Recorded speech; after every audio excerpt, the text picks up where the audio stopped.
Pernahkah engkau mendengar kisah tentang seseorang yang telah mati, lalu kembali hidup, membawa pesan dari dunia yang tak kasat mata? Ini bukan cerita khayalan. Ini adalah kisah nyata dari seorang ulama besar, Syekh Abu Hasan, yang suatu malam ditemukan tak bernyawa. Napasnya terhenti, tubuhnya dingin, matanya tertutup rapat. Keluarganya menangis, para muridnya mulai membaca doa-doa perpisahan. Tapi 3 jam setelahnya, sesuatu terjadi. Tubuh yang dingin itu mulai bergerak, bibirnya bergetar. Dan matanya yang sudah terpejam seperti orang wafat perlahan terbuka, penuh cahaya dan ketakutan yang bercampur. Ia tidak langsung bicara, tidak langsung bangkit. Ia hanya menatap ke arah langit-langit kamar dan menangis. Beberapa hari setelahnya, barulah ia berkata, "Apa yang kulihat bukanlah mimpi, bukan pula khayalan. Aku telah dibawa ke negeri yang tak mampu dijangkau oleh akal manusia. Alam di mana amal menjadi pakaian dan dosa menjadi rantai. Tempat yang sunyi tapi tidak pernah sepi dari jeritan." Apa yang sebenarnya dialami Syekh Abu Hasan? Siapa yang membawanya ke sana? Dan apa pesan yang ia bawa dari alam barzakh? Jangan lewatkan kisah lengkapnya. Karena mungkin kelak kita semua akan melewati jalan yang sama. Malam itu berbeda. Langit menggantung berat di atas kota kecil itu, seolah menyimpan rahasia yang tak ingin diungkap. Bintang-bintang yang biasanya bersinar terang, malam itu menghilang entah kemana. Hanya ada angin dingin yang menyelinap masuk lewat celah-celah jendela, membawa ketenangan yang aneh. Ketenangan yang justru membuat jantung berdegup lebih cepat. Di sebuah rumah sederhana di pinggiran kota, Syekh Abu Hasan duduk dalam hening. Seorang ulama besar, ahli ilmu, guru bagi ratusan murid, dan cahaya bagi banyak jiwa yang tersesat. Malam itu, beliau tidak berbicara banyak. Ia hanya menatap langit dari balik jendela, seolah sedang mendengarkan sesuatu yang tak terdengar oleh manusia biasa. Setelah sholat malam, ia memanggil anak dan beberapa murid terdekatnya. Dengan suara yang tenang namun berat, ia berkata, "Malam ini, biarkan aku sendiri. Jangan ada yang mengetuk pintu, jangan ganggu aku sampai fajar menyingsing." Perkataan itu menggantung di udara seperti kabut. Tak ada yang berani bertanya, tak satu pun berani menolak. Mereka hanya mengangguk, meski dada mereka tiba-tiba terasa berat, seperti firasat yang tak bisa dijelaskan. Beberapa jam berlalu, rumah itu sunyi. Lalu pukul 3 dini hari, seorang murid yang tak bisa menahan rasa cemasnya berjalan perlahan ke kamar sang guru. Ia menyentuh gagang pintu, dan ternyata tidak terkunci. Ketika pintu terbuka perlahan, cahaya lampu minyak memantulkan bayangan tubuh Syekh Abu Hasan yang terbaring di atas sajadah. Matanya terpejam, nafasnya tak ada, tubuhnya dingin, wajahnya damai, bahkan lebih damai dari biasanya. Seperti seseorang yang telah selesai dengan segala urusan dunia. Tangisan pun pecah, para murid berkumpul, keluarga dipanggil, dan suara surah Yasin mengisi seisi rumah. Mereka semua bersiap. Mereka yakin malam itu adalah malam perpisahan. Sosok panutan sang mursyid telah dipanggil pulang oleh Tuhannya. Namun sesuatu yang tak masuk akal terjadi. 3 jam berlalu, tubuh yang telah dibacakan doa itu tiba-tiba bergerak. Tangan kanannya perlahan terangkat seperti hendak memberi isyarat. Bibirnya gemetar dan matanya terbuka perlahan. Bukan mata orang yang baru bangun dari tidur, tapi mata seseorang yang baru kembali dari perjalanan yang sangat jauh. Perjalanan yang mungkin bukan dari dunia ini. Ia duduk, seolah melihat sesuatu yang tak bisa dijelaskan dengan kata. Tangannya gemetar saat menggenggam tasbih yang sudah jatuh ke lantai. Dan dengan suara lirih namun dalam, ia berkata, "Aku belum diizinkan tinggal di sana, tapi aku telah dibawa pergi. Aku melihat, aku mendengar, dan aku membawa pesan untuk kalian semua." Apa yang sebenarnya dialami Syekh Abu Hasan selama tubuhnya tak bernyawa? Dan pesan seperti apa yang ia bawa dari balik tirai dunia? Syekh Abu Hasan duduk diam selama 2 hari setelah kebangkitannya. Ia hanya menangis dalam diam, memandangi langit, memeluk sajadahnya seperti seorang anak kecil yang kehilangan arah. Para murid tak berani bertanya, hanya menunggu dengan sabar. Mereka tahu Jika ia belum berbicara, berarti kisahnya belum selesai. Hari ketiga menjelang maghrib, Syekh Abu Hasan memanggil murid-murid terdekatnya. Suaranya serak, seperti seseorang yang baru belajar bicara kembali. Matanya tampak lebih dalam. Ada sesuatu di sana, seolah ia telah melihat sisi lain dari dunia ini. Sisi yang tidak pernah disentuh oleh mereka yang masih hidup. "Aku ingin kalian mendengarkan ini," ucapnya. "Tapi jangan anggap ini dongeng, karena yang akan aku ceritakan adalah sesuatu yang akan kalian alami juga. Cepat atau lambat." Ia mulai bercerita. Saat tubuhnya terbaring di atas sajadah malam itu, tiba-tiba semua cahaya padam. Bukan karena lampu atau lentera, tapi seolah dunia memudar. Ia merasa tubuhnya melayang perlahan, seperti embun yang terangkat oleh kabut.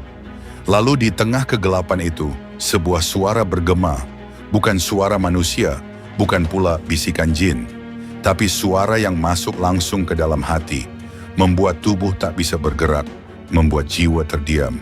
"Abu Hasan, ikutlah!" Dan ia pun ikut. Ia tak tahu siapa yang memanggilnya, tapi langkahnya seolah tak miliknya sendiri.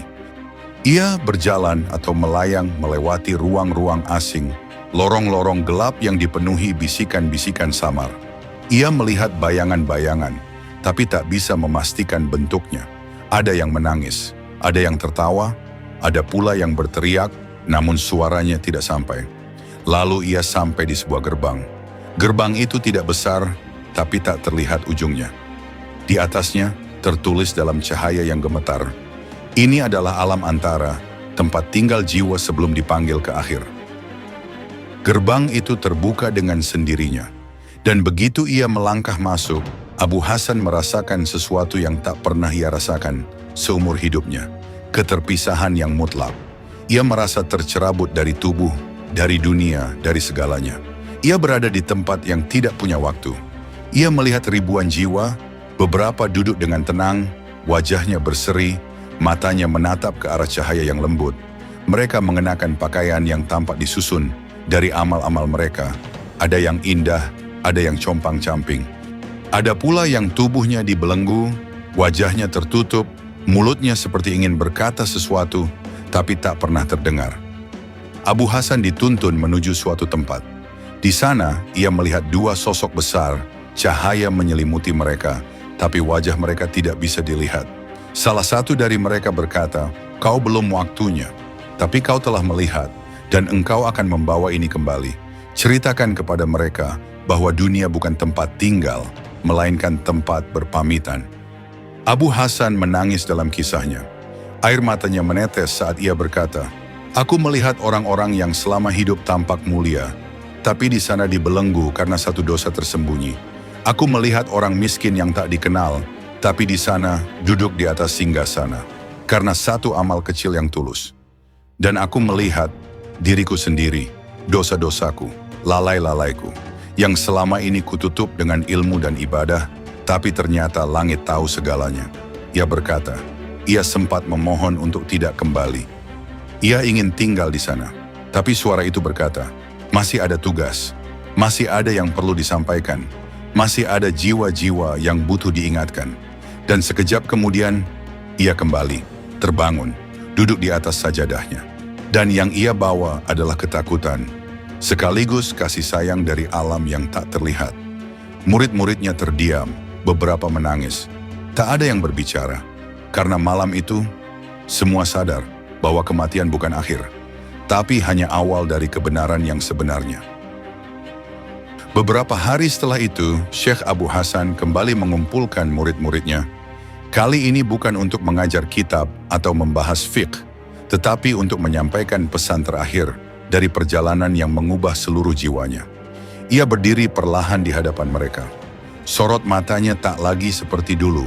Ada keteduhan, tapi juga luka yang dalam. Luka yang hanya bisa dirasakan oleh orang yang pernah melihat apa yang berada di balik tirai kematian. Ia berkata, "Wahai kalian yang masih hidup, jangan pernah menyangka bahwa waktu ini panjang. Jangan pernah tertipu bahwa hari esok adalah milik kalian. Aku sudah merasakannya. Bagaimana rasanya tubuh ditinggalkan ruh. Bagaimana rasanya dinding-dinding dunia runtuh, dan satu-satunya yang tersisa hanyalah siapa dirimu sebenarnya. Di sana tak ada gelar dan jabatan, tak ada pujian manusia, yang berbicara hanya amal. Dan amal itu tak bisa berbohong. Ia menceritakan satu demi satu pemandangan yang ia lihat. Seorang lelaki yang semasa hidup rajin beribadah, tapi ternyata tak lepas dari kesombongan. Di alam itu, ia berdiri dalam gelap, amalnya menjadi kabut, tak memberi cahaya sedikit pun. Seorang perempuan tua yang selama hidupnya tak dikenal siapapun. Namun setiap malam ia bangun untuk berdoa diam-diam. Di sana, ia bercahaya, wajahnya memantulkan keindahan yang membuat para malaikat menunduk hormat. Ia juga bercerita tentang dirinya sendiri. Aku kira ilmuku akan menyelamatkanku. Tapi yang ditimbang bukan ilmu, melainkan apa yang kau lakukan dengan ilmu itu. Apakah ia menjadi cahaya, atau hanya lentera kosong yang kau banggakan di hadapan manusia? Hari-hari berlalu dan sejak saat itu, Syekh Abu Hasan berubah. Ia menjadi lebih diam, lebih banyak menangis saat salat, dan setiap kali memberi nasihat, suaranya menggetarkan hati siapapun yang mendengarnya. Bukan karena kata-katanya indah, tapi karena mereka tahu. Kata-kata itu datang dari seorang yang telah melihat kebenaran. Ia tidak lagi sibuk dengan perdebatan, tidak peduli pada pujian atau hinaan. Ia hanya ingin menyampaikan satu hal. Kematian bukan akhir. Ia adalah gerbang menuju negeri keabadian. Dan di sana, kau akan melihat siapa dirimu yang sebenarnya. Tahun-tahun berlalu, Syekh Abu Hasan wafat dalam keadaan sujud, di malam yang tenang, tanpa suara, tanpa tanda-tanda. Tapi kali ini, tak ada yang panik. Karena semua telah tahu, ia bukan takut mati. Ia telah bersiap, ia bahkan pernah kembali, hanya untuk mengingatkan mereka. Dan di atas pusaranya, para murid menulis, ini adalah makam orang yang pernah pulang, lalu kembali untuk membangunkan kita yang tertidur dalam dunia.